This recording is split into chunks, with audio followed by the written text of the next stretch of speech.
ছোট্ট একটি বাড়ি, একটি পুরনো গাড়ি রেখে অবশেষে পরপারে পাড়ি জমালেন বিশ্বের সবচেয়ে গরিব প্রেসিডেন্ট নামে পরিচিত মুজিকা।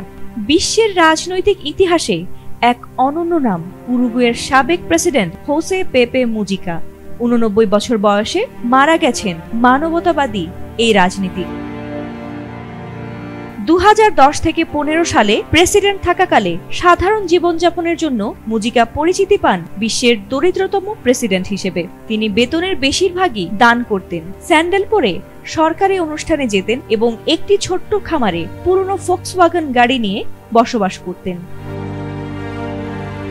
উরুগুয়ের বর্তমান প্রেসিডেন্ট ইয়ামান্দু ওরসি, বলিভিয়ার ইভো মোরালেস, ব্রাজিল সরকার, স্পেনের প্রধানমন্ত্রী পেদ্রো সানচেজ ও গুয়েতেমালার প্রেসিডেন্ট সহ বহু নেতা মুজিকার মৃত্যুতে শোক প্রকাশ করেছেন। তরুণ বয়সে তিনি গেরিলা সংগঠন টুপামোরোসের সদস্য ছিলেন এবং রাজনৈতিক কারণে ১৪ বছরের বেশি সময় ধরে কারাগারে কাটিয়েছেন। একসময় তাকে ৬ বার গুলি করা হয় ও কারাগার থেকেও পালিয়েছিলেন তিনি। গণতন্ত্র ফিরে আসার পর রাজনীতিতে সক্রিয় হন এবং পরবর্তীতে প্রেসিডেন্ট পদে আসীন হন।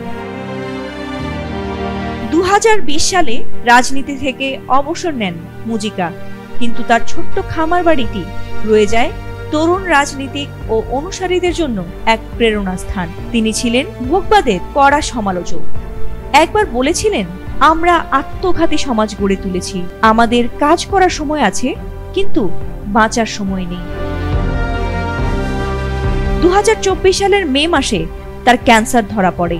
মৃত্যুর আগে তিনি শেষ ইচ্ছা প্রকাশ করেছিলেন তাকে যেন তার খামারে তার প্রিয় কুকুরের পাশে সমাহিত করা হয়। তার স্ত্রী লুসিয়া তোপালন্সকি এখনো জীবিত আছেন, তবে তাদের কোনো সন্তান নেই। মুজিকা এমন একজন নেতা যিনি রাষ্ট্রীয় ক্ষমতার আসনে থেকেও সাধারণ মানুষের মতো বেঁচে ছিলেন। তার জীবন ও দর্শন আগামী প্রজন্মের জন্য চিরকালই এক শিক্ষা হয়ে থাকবে। ফাতিমা সুলতানা, এটিএন বাংলা।